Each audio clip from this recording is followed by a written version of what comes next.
Okay, it's 6:24 now, still on the 23rd of January 2024. It's about 80 degrees outside. Anyway, I got this super strong magnet, and it's so strong it's hard to get the metal fragments off of it. But the magnet is used for trying to recover things from bodies of water. You know, going fishing for whatever you can find. But it's super strong, and it was affordable online. And I'm trying to see if I can find any fragments from this oil filter, because I didn't see any with visual inspection, and I'm not able to pull anything out with the magnet. So next thing I'm going to do is pull the transmission cover first and then the oil pan, and see what I find in the bottom of the oil pan, if anything. I've had it off about 10 years ago. Maybe 15 years. Time flies when you get older. Seems like yesterday I had the pan off. But everything was super clean then, and looked perfect, immaculate underneath. So we'll see what we find now. But I got to get the transmission cover off first. So I got the car jacked up, or the van, 1994 Astro van on jack stands. And then we'll see how hard it is to get the oil pan. It shouldn't be that hard with everything else removed. So thanks for watching. Hello Astro van enthusiasts, this is Dennis Seatsma, Dennis John Seatsma Productions, Homestead, Florida, USA. Do-it-yourself work can be dangerous. Death or injury can result, so do it your own risk. This is my video diary, and unfortunately it's going to be my last one for a while, about my 1994 Astro van that I'm first owner. Unfortunately I'm out of time. Today I'm going to effort a little bit more, but last night I got the transmission cover off, and those were like 14mm bolts, and for the 4 bolts for the transmission cover. And then I worked on trying to get the right hand side, the passenger side of the oil pan loose, and there's a stud in the front and the back. That's a TORX E7 stud with looks like 13mm bolts, and other bolts were 10mm. And it's complicated on the right side because you got the transmission lines and there's a clip that holds them that you got to free those out of. So I had to take the lower transmission line off and get it free of that clip to move it out of the way. Then there's a big heavy clamp that holds the positive cable going to the starter. And there's another clamp on the front of the engine that I had to move out of the way. And I got all the bolts on the right side loose for the oil pan except for the most difficult one, which is underneath the cross member. And I'm going to effort that today, see if I can get that loose. Now, as I told you earlier, or on the other, I can't find anything wrong with this engine. I find no debris so far in the oil filter, using a heavy magnet and cutting open the filter and visually inspecting it and all that. So if you have any guesses on what was causing the clunking noise and the fluctuating oil pressure and all that on this engine, let me know, other than a failed oil pump. I'm going to try my best today to try to get the oil pan off, at least all the bolts out if I can, if I have time. I have things I have to do in the tropical fruit grove, and black ants are killing some of my new avocado trees I planted, so I have to put out some dimetris earth. The lady at the nursery said that's what will kill the black ants the quickest, and it's supposed to be real good. They call it DE, dimetris earth. Anyway, I'm running out of things to tell you, except I'm totally puzzled. Did I take this thing apart for no good reason? And if I put it all back together for, hoping that it works, when I put it back together without doing anything to it, at the bare minimum I'll put a new camshaft and lifters in it, because 208,000 miles, and have the heads done. A new oil pump is a given. And I don't know what else. I can't spend a lot of money on this, and I don't know how to get the engine in and out unless somebody in southeast Florida helps me.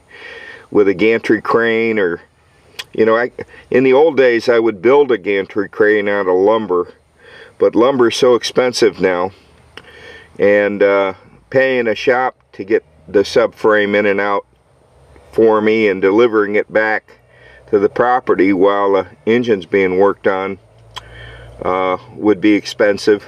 So I'm looking for ideas here, people. I know I'm not the only one with a subframe in a vehicle that has to have an engine in and out in Southeast Florida. So any ideas, please post a comment. I really appreciate the thumbs up. I'm not being paid, I'm not being monetized until I have 4,000 subscribers, and I doubt I'll ever have I got like 350. And thank you, subscribers. You can subscribe or unsubscribe without consequence monetarily to the viewer or to me, because I'm not getting paid. The only payment I get is the thumbs up, and I appreciate every thumbs up I see. Now, yesterday I put up a short first thing in the morning, and then later I did a full video production on January 23rd, 2024, and references at the end. All of my references, my research are at the, so feel free, people, to fast forward. The main thing about this video diary is to document how I took it apart so I can remember how to put it back together again, because I knew there would be a long pause between taking it apart and putting it together time-wise. And I wish I could do everything in one video and show you everything, like how to test your oil pressure with a resistor to ground, from the A pin to ground. But you know, it is what it is, and I'm doing the best I can with the skills and the resources I have. So thank you, audience, for watching. As always, Dennis John Sietsma, Dennis John Sietsma Productions, Homestead, Florida, USA. Hello, Astrovan fans and others. 12:07 in the p.m. Eastern Time on the 24th of January 2024. It's a Wednesday. It's about 80 degrees here. So far today I have gone and removed the right hand side, the passenger side of the oil pan retainers, and got the magic bar here, got that loose. I took a lot of pictures. Now the reason why, and go to the end of the video to see the pictures and my references and research, please. And I'm not getting paid for this, people, until I have 4,000 subscribers, and I have 352. Thank you, new subscribers and old, that are sticking with me. I promise to reduce the number of videos soon on this Astrovan, because I'm running out of time. But I did get the right side off. Now, the problem with the right side is you have retainers, clamps and stuff for the positive cable to the starter. Got to protect that. So it's got like I don't know, 10 millimeter studs with 11 millimeter nuts. And I wish everything was all 10 millimeter, but anyway, the 14 millimeter is a retainer bolt for a clamp for the electrical on the front of the engine. The 14 millimeter is for the transmission cover, and I had to use a wobbler extension to get to some of these. Oh man, they're tough to get to, and the transmission lines are in the way. You have to get those unclipped from that retainer. And I went through the oil. I dumped it a few minutes ago, and there's absolutely no contamination in the oil except for the coolant that came when I pulled the heads, of course.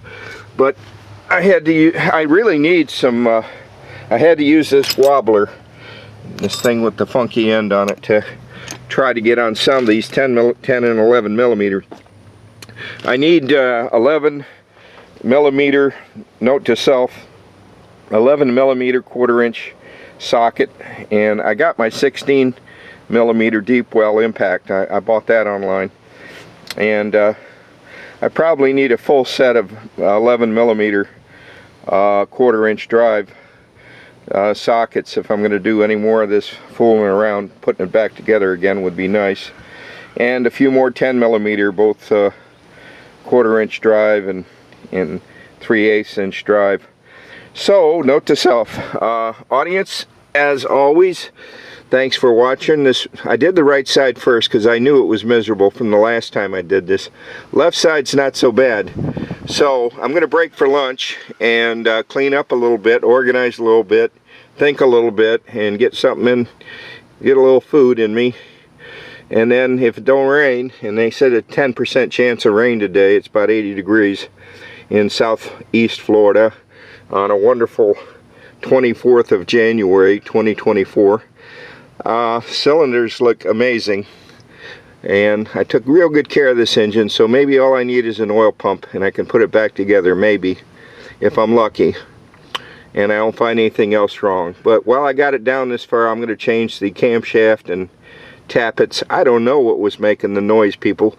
I will go back and re-edit my old footage and make them into video diary segments so you can see the clunking and the noises and all that and everything I did before I decided I had to take this apart. I promise I will put that up on my channel in this playlist, if, you know, God willing. tell somebody you're going to do something, then God changes your plans where you can't do it. Anyway, thanks for watching. It's 5 in the afternoon Eastern Time on January 24th, 2024. It's a Wednesday. It's about 80 degrees. This is Dennis Sietsma, Dennis John Sietsma Productions, Homestead, Florida, USA. Astrovan enthusiast, Astrovan fans, this is a video diary about my 1994 Chevy Astrovan that I've owned since new. If I get the drivetrain problems sorted, then maybe we'll think about making it look pretty in a body shop or new carpets or something. But anyway, I've owned it since new, and it fell in decline, and it's 208,000 miles, but I always did oil changes. Now I got the oil pan off, believe it or not, and I see nothing wrong in the oil pan. Nothing worth talking about. 208,000 miles, a little bit milky, but no major pieces or gray stuff or anything that I wouldn't expect in a high mileage engine. I did wiggle the rods a little bit underneath, and probably could use bearings and rings and a new camshaft and lifters as a freshening up. And for those who don't believe me, there actually is enough room under here if you lift the front of the transmission a little bit. Now with a block of wood, and I don't know if I did any damage though. I might have damaged the rear seal doing this, but it would have been an easier job if I had the transmission out to pull the pan, because that's what it was hitting. It was hitting against the torque converter, but I was able to get underneath there long enough to wiggle it, and everything looks clean as a whistle here. And I'd wiggle things and show you, but there ain't much to wiggle. It's pretty tight down here, so I don't know what was making the clunking noise or this ticking noise, or it's still a mystery. Now this has a subframe I don't want to cut, so if I take the engine out for a refresh, which I don't think I can, I may have to just do what I can do myself, which would be camshaft and lifters and have the heads done, then put it all back together again, and then see what happens. That's a ton of man hours, and if you've been watching this video diary, you've been watching the clock and how many man hours. I'm 69 years old, over 69, and I don't move that fast, and everything's a struggle for me. So I don't know what to do next on this. Post a comment, give me a thumbs up if you like what I'm doing. While I'm under here, it'll probably be like this for the next, oh, I don't know, maybe a month to 3 months, maybe 4 months. It'll be like this, sitting until I get more time to work on this. And if I had loosened the motor mounts, it would have been easier too to lift it. But I need new motor mounts too, but I tried to get the pins to come out and they wouldn't come out. It's 16 millimeter and the bolts were like 15 millimeter, and it's late in the day, I'm tired, I'm frustrated. I expected, like I thought, nothing is wrong with this engine, but what the hell is making the noise and the clicking and the oil pressure? Oh, so for sure it's going to get a new oil pump, and I'll take the old oil pump to somebody who knows about oil pumps. Suggest a name or address. Southeast Florida people watching, and you know, this would have to be timely. It's the 24th of January 2024 now, and I don't know, man. It's what is wrong with this engine. And I promise I'm going to take the old footage before I took the engine apart, where I was driving around the yard and letting you hear the noise and all. I spent a lot of time on that, so I'll put those videos up. But I put the new stuff up first, and then I'll edit and put up the old stuff, so people that are subscribers will see the old stuff come up, and you can see what it was like before I took it apart. And I hate to take things apart unnecessarily. I hate that. I love to do diagnostics and all that kind of stuff before I decide to take anything apart. I really like to know what the heck is wrong and what I need to do. I don't like this situation where you take it apart and pray. And I did mark it a little better with orange paint where TDC is. And so gang, audience, Dennis John Seatsma, Dennis John Seatsma Productions, Homestead, Florida, USA. Do-it-yourself work can result in injury or death. Do-it-yourself work is done at your own risk. This is not a do-it-yourself. I show you my mistakes. This is a video diary, a documentary about one vehicle, my vehicle, that I've owned since new. And later on we'll get into body work and all this other stuff, assuming I can get the drivetrain problem sorted.